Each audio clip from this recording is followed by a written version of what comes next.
Hello, good afternoon guys. And ngayon nasa Magsaysay po tayo at ito po ang katuloy ng ating Support a Local vlog series sa When in Baguio. And now nandito po tayo sa Lloyd's Kitchen kung saan sila nagserve ng local delicacies. Hello po, ako po si Steven, assistant chef niya po ako. Hi, I'm Grace. Ako po yung cashier.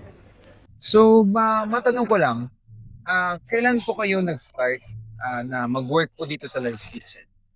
Ako po, nag-part-time po ako sa kanya ng October po. Tapos hanggang sa, tumagal. Yun, okay Hanggang naman. sa present po ngayon. Opo. Si ma'am po ba? Nag-start po ako last January hanggang ngayon. Part-time din.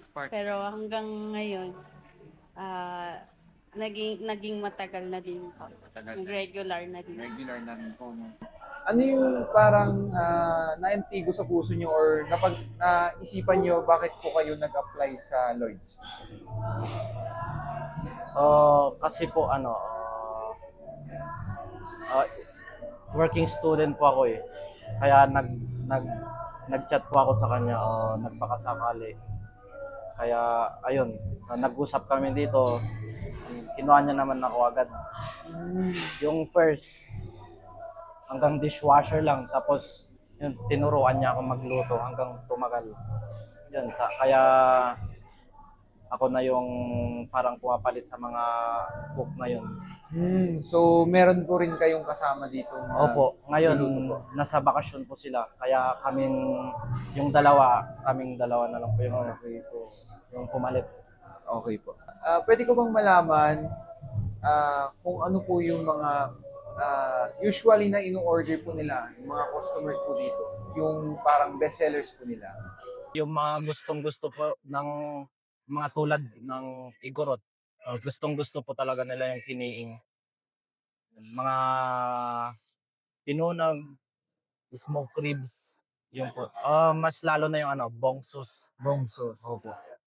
Isa-isayin natin yung nasabi yung sir, no? Ano po ba yung pinunag sir? Yun po yung blood sausage po. Ano pong nilalaman po ng isang pinunag sir? Dugo lang po, lalagyan ng leeks, mga sibuyas, Mga spices po. opo, mga sarsa niya para sumarap. So, bali, ni-research ko rin kayo sa yun, sir, no? Parang intestine po ng, kanya, sir, no? Animal. Opo. Opo, yung sa pinunod. Tapos, lalagyan sa loob ng intestine ng mga spices. Opo. Yun po, sir, no? Confirm ko lang, may rice po sa loob yung pinunod nila, sir. Wala po. Walang rice. So, parang pure meat po siya yung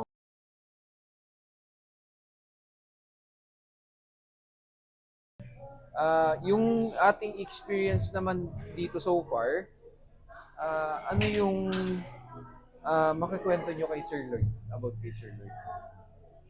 Ah, okay naman po, mabait po siya, ganun. Madali siyang kausap. Pag di mo alam yung gagawin, tinuturo niya naman para mas matuto ka pa. So talagang ginaguide po kayo nila Sir Lloyd po, no? Dito po. So, minsan po ba nag-hands-on din po siya dito? So, kapag marami tayong customer, minsan siya rin po yung nag-serve, prepare po. Okay po. So, talagang hands-on rin po talaga siya, no? Okay. Bukod sa nabanggit nyo kaninang mga bestseller, ano pa yung parang magandang itry ng mga customers dito po? Madami po kami, may beef mushroom, pigar-pigar, yung po mga Pigar-pigar po. mga pusit. Okay po. Pusit. Doon sa menu nyo, sir, nakita ko yung yung what style. Paano po ba yung serving? Rice, may pansit. Gigisa po yung pansit, tapos may kining po siya. Then, dalawang buo na karne, yung malalaki. Tapos isang pinunag po. Talagang di po nalalayo sa sir, no?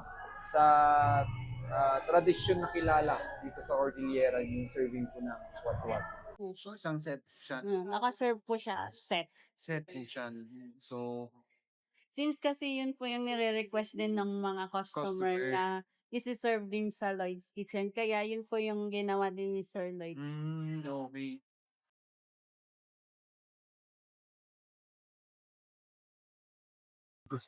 Sa Lloyd's Kitchen or mainly yung mga customers po dito is taga dito rin po? Oh, meron po sa taga-ibang bansa. Meron na rin po. Dumadayo po sila dito. Yung mga iba po, mga vlogger sa like sa Manila, dinadayo po nila yung yung Lloyd's Kitchen para matry din po yung mga siniserve po dito na gusto din nila matikman yung mga highland cuisine po. Opo. Kasi kwan din, no? Bibihira. Yes po. Napakabihirang makakita ng ganitong klaseng restaurant tsaka pagkain na pinopromote yung tradisyon ng Cordillera. Yes. Okay. Kung may masasabi kayo in one word dito sa Lloyd's Kitchen, ano yung word na yun at bakit? Inspiration. Inspiration po. Bakit naman po nasabi yung inspiration po? Kasi yung isa din po sa dream ko is magkaroon din po ng sariling kitchen. Kasi yung ko po, yung course ko po is about culinary. Yun po. Kaya sabi ko, kasi nagsimula din si Sir Lloyd sa isang pangarap niya din na magkaroon ng kitchen. So, ito na po na natupad niya na po. So, nagawa niya po, why not sa akin po sa sarili ko. So, parang yun po yung isang word na ma-describe ko is inspiration. Kasi nagawa ni Sir Lloyd, magagagawa ko din po in the future na magkaroon ng sariling kitchen. Napakaganda nga po ng mensahe niyo po, na. So, parang hindi lang dun sa inspiration nyo, kundi magdadagdagan na rin po yung experience nyo Yes. para dun sa pinapangarap nila magkaroon ng kwan. Kung paano mag-handle. Yes. Sila po sir. Love yun, sinabi na kasi siya po, sobrang bait niya po, matulungin. No,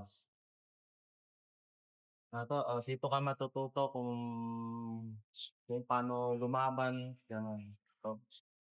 So, yun nga yung sinabi niyong love na bali, kung sinabi niyong part-time. So, parang tinanggap ka ng ni Sir Lloyd at tinuro niya kung ano yung ah, sa pamamarang experience niya dati. So, para sa mga susunod na karir mo may apply mo siya. Parang ito po yung Lloyd's Kitchen, yung training ground namin Oo. for na. So, Sa future growth niyo po. yes. At ayun lang po ang ating video sa Lloyd's Kitchen. Maraming salamat. Ito po, sobrang sarap. Super authentic po yung foods dito. Dito lang po siguro kayo makakahanap ng anong tawag nila doon, ng original na ba yung bongsus, kiniing, mga igorot delicacies na super all good. So, bali po yung order ko po kasi is it's my all-time favorite po since bata. Pero dito po sa restaurant po nito, I could say na pasok po siya sa panlasa. Pero may onti lang po na hinahanap ako na wala dito.